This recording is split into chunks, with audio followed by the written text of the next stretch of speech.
칼리슬의 수임과 동일한 것인가 라는 것이 이제 문제죠.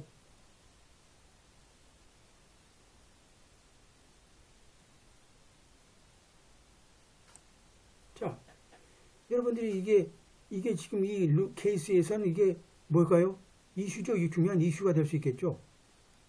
자, 재척 사유가 있다 그러면 우리가 재척 사유가 있다 그러면 그냥 재척 사유가 있다 없다 그걸 따지기 전에 재척 사유가 어떤 경우에 발생되느냐를 봐야 될 거 아닙니까? 그죠?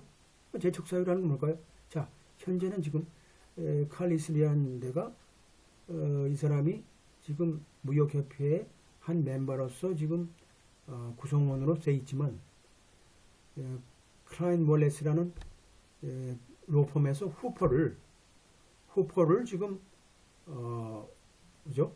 수임하고 있고 또 실제로 대리인으로서 하고 있죠. 그리고 사실상은 어떻게 돼요? 칼리슬이 지금 소속되어 있는 무역협회에 지금 어떻게 보면 대리인이 되는 거죠. 대리인으로 또 역할도 하는 거죠. 두 가지가 다 되는 거죠. 두 가지가. 근데 어떻게 돼요? 후프하고 칼리슬하고 지금 싸우고 있는 거 아니에요. 그러니까 클라인 월레스라는 로펌 입장에서 볼 때는 양다리 거친 그런 경우가 되는 거죠. 그죠? 양다리 거쳤다. 그런 것들을 여러분들이 머릿속에 한번 쫙 집어넣으시고 또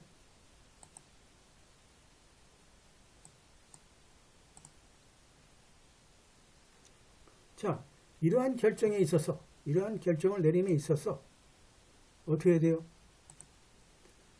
자, 법원 입장에서 본 어떤 사실, 특별한 상황에 대한 사실에 의해서 우리가 가이드라는 뭘까요? 어떻게 보면 그렇게 하도록 뭐 어떻게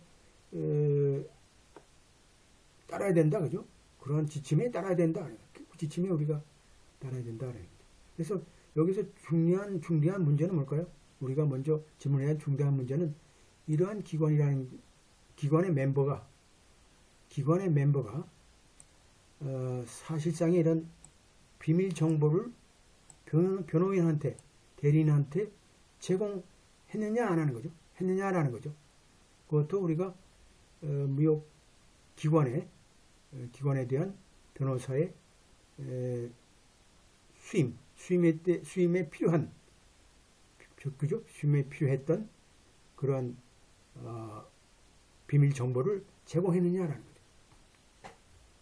그러니까 뭘까요? 이게 뜻은 뭐냐면 기본적으로 우리가 변호사가 특정인을 우리가 수임할 경우에 그 두 사람 사이의 관계라는 건 로열티가 이제 발생되는 거죠. 로열티가.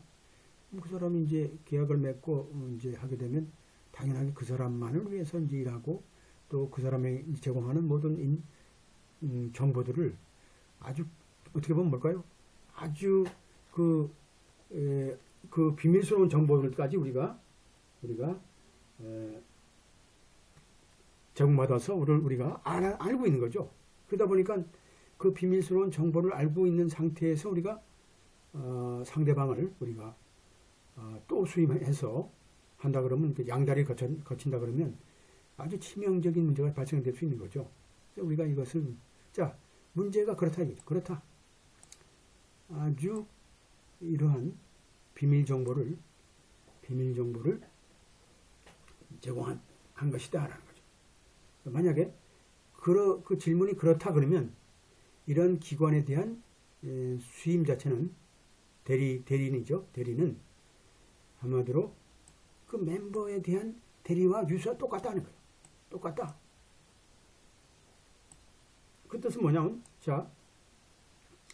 변호사라는 클라인 앤 월레스에서 B라는 기관을 우리가 수임을 받았어요. 받았는데 여기 B라는 것은 뭐 많은 회사가 있죠. 1에서 100가지가 있다. 있는데 A가 B라는 기관을 수임하면서 기본적으로 모든 어떤 비밀스러운 정보를 다 제공했다 라고 하고 했다 그러면 사실은 이 안에 100가지 1에서 100까지의 이 멤버에 해당되는 소속 그 멤버에 해당되는 기관들도 다 중고로 보는 거죠. 그렇다. 여기에 속한 기관들은 그렇게 우리가 유사하게 이제 보는 거죠. 이렇게 어떻게 보면 재척 사유가 있다 이렇게 볼 수 있는 거죠. 하지만 뭘까요? 자, 이 문제가 노라 하더라도 그렇지 않다. 비밀스러운 정보를 다 제공한 게 아니라 할지라도 이러한 대리권이라는 것은 그 변호사의 수임이라는 것은 동등한 것으로 간주될 수 있을 것이다. 어떤 경우에 변호사가 그 기관의 회원들한테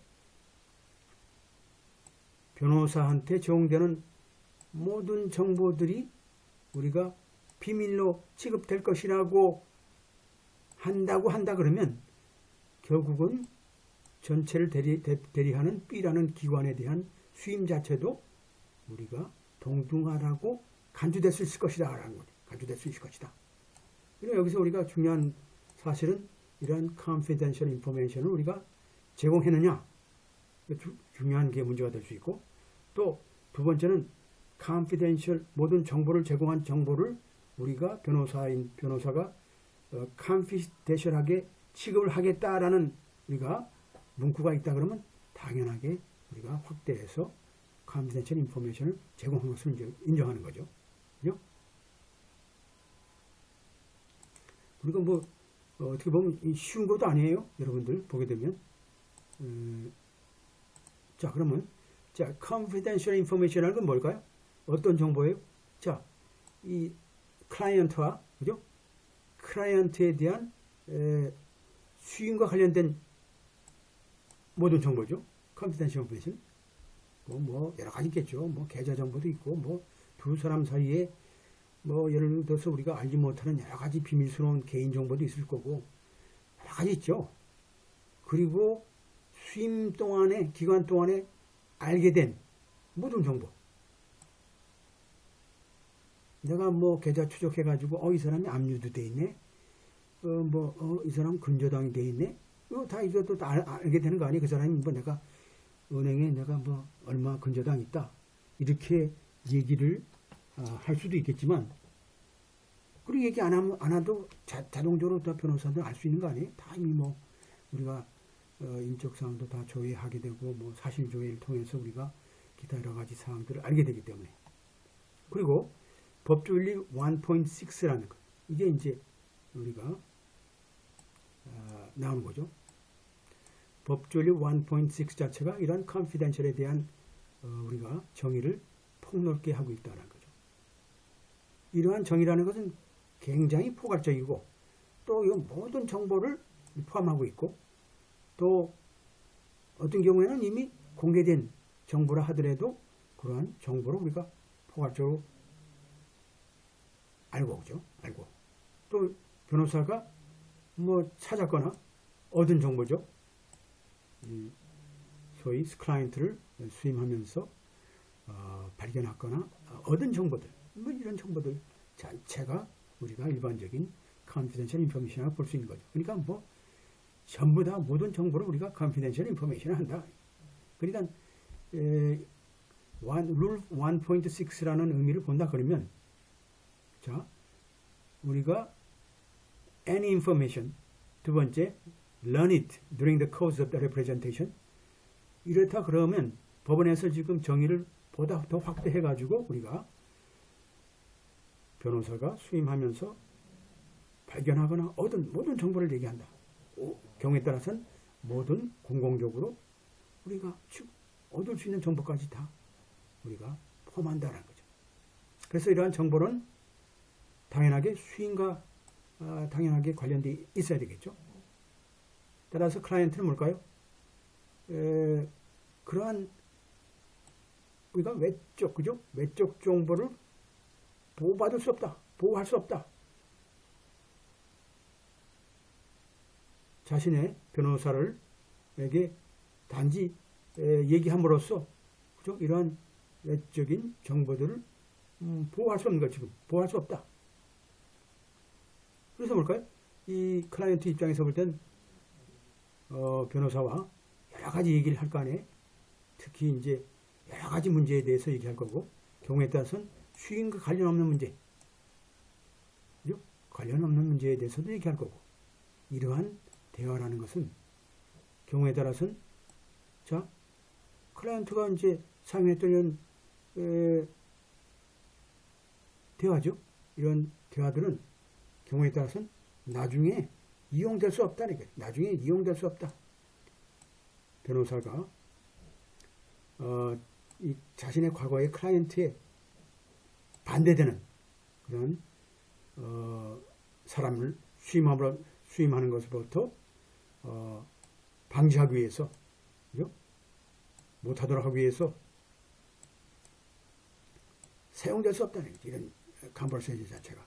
그 뜻은 뭐냐면, 여러분들이 이제 이 로얄티가 있다 그러면 변호사와 이제 클라이언트 사이에 여러 가지 얘기들이 나오고, 그 내용 자체는 변호사가 다 알게 되는 거고, 근데 변호사가 결국은 A라는 사람이 클라이언트고, 이 변호사가 이제 P라고 보게 되면, 이제 모든 정보를 다 이제 알고 해서 뭐 승소하든지 패소할 거 아니에요?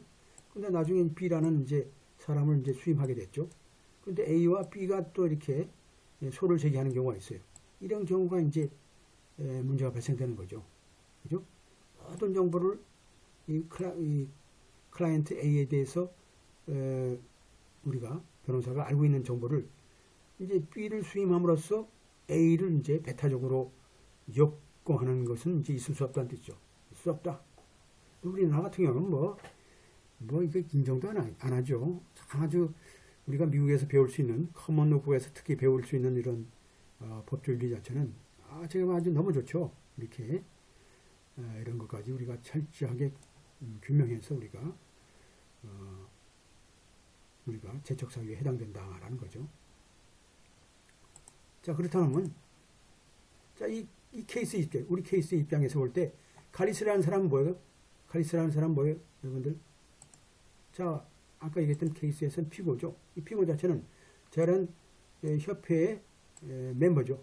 멤버고, 뭐 예를 들어서 공적으로 이미 받을 수 있는 그런 정보들을 로펌의 로이어한테 준 거죠. 뭐 예를 들어서 여러분들 사적인 정보가 아니고 공적으로 더 우리가 얻을 수 있는 정보들을 제공한 거죠. 로비 목적으로 해서, 그죠? 뭐 어떻게 보면 기관을 위해서 하는 거죠. 좋다. 가리습니다. 또 이러한 대리죠. 수임과 관련된 이런 정보들이 컨피덴셜하게 비밀로 일반적으로 취급되고 있으면서 어떤 경우에 룰 1.6라는 어떤 요건에 맞는다 그러면 당연하게 그죠? 비밀이다 라고 인정하면서도 우리는 뭐라고 우리가 판시하냐면, 자, 판시한다. 그러니까 룰 1.6는 굉장히 포괄적인 그런 규정이죠. 일반적으로 뭐 여러분들이 어디에서 얻을 수 있는 정보도 그 사람이 그 정보를 가지고 변호사한테 줬다 그러면 그것도 confidential information이다 하는 거죠. 그러니까 법원 입장에서 뭘까요? 다음과 같이 우리는 판시한다. 자, 변호사한테 그 기관을 위해서 일반적인 우리가 공적으로 이용될 수 있는, 얻을 수 있는 정보에 대한 제공, 그죠? 제공 자체가 그 자체만으로 재척 사유가 되지 못한다. 재척 사유가 되지 못한다.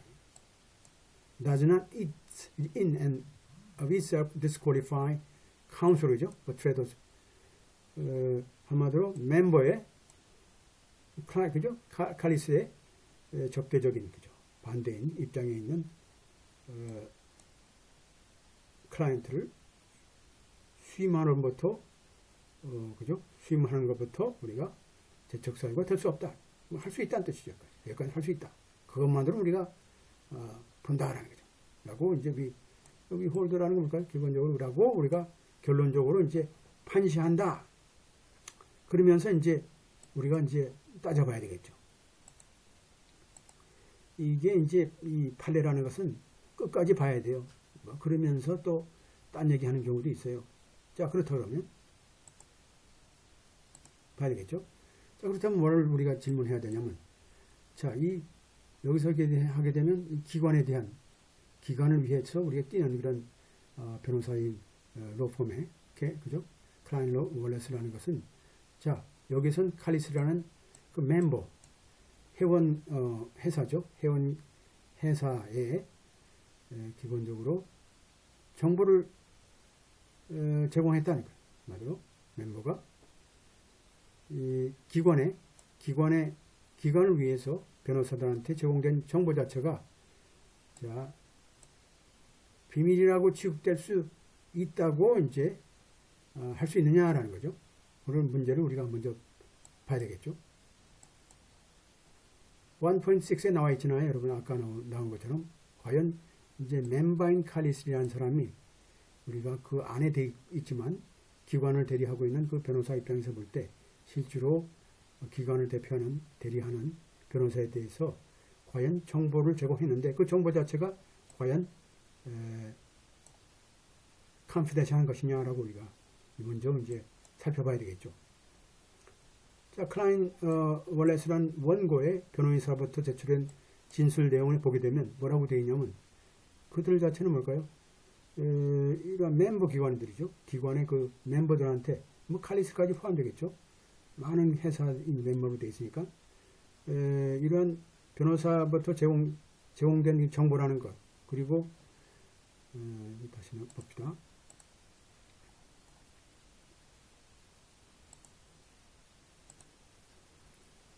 그리고 기관의 수임과 관련된 이런 정보들 자체는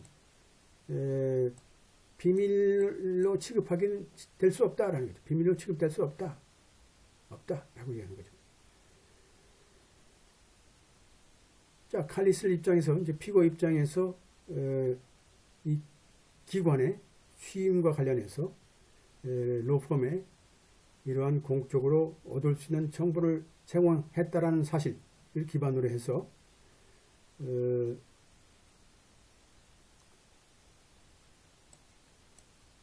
칼리스한테 뭐라고 얘기하냐면, 자, 로펌에 제공된 정보 자체는, 자, 비밀이 아니다.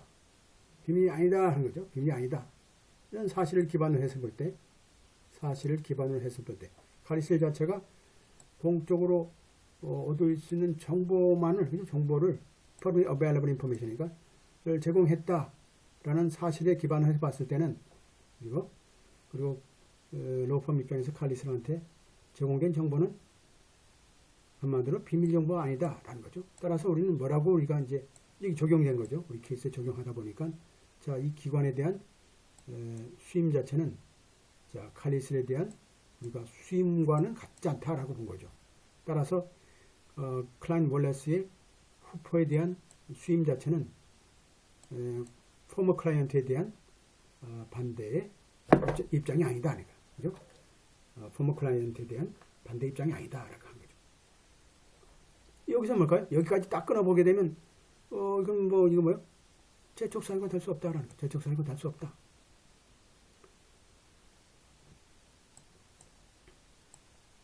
이제 판례라는 건 뭘까요? 여기서 딱 우리가 끝나게 되면 이제 손 들어버려야죠. 우리가 어떻게 돼요? 피고 입장에서 볼 땐 어차피 증거 져야 되겠다. 다시 들어갔죠. 하지만 우리 분석이라는 건 여기서 끝나면 안 된다는 얘기죠. 자, 룰 1.782라는 법조윤리 규정을 보게 되면, 그 다음에 이제 우리가 여기까지는 이제 손 들어주는 걸 뭐예요? 원고한테 손 들어주고 있대요. 원고한테 손을 들어주는 격이 되겠고, 우리가 두 번째 우리가 검토해야 될 사항은 뭘까요? 자, 후포와 그죠? 후포라는 건 이제 원고죠. 원고와 기관에 대한 이 수임이라는 것은 실제로 클라이언트를 수임할 회사의 능력을, 회사의 펌서빌리티를 실적으로 제한하는 것인가라는 것을 이제 또 살펴볼 필요가 있어요. 굉장히 중요하죠. NPR이 여러분들 공부하신 분 이제 아시겠지만 세 번째 룰 중이죠. 우리가 순서대로 따지게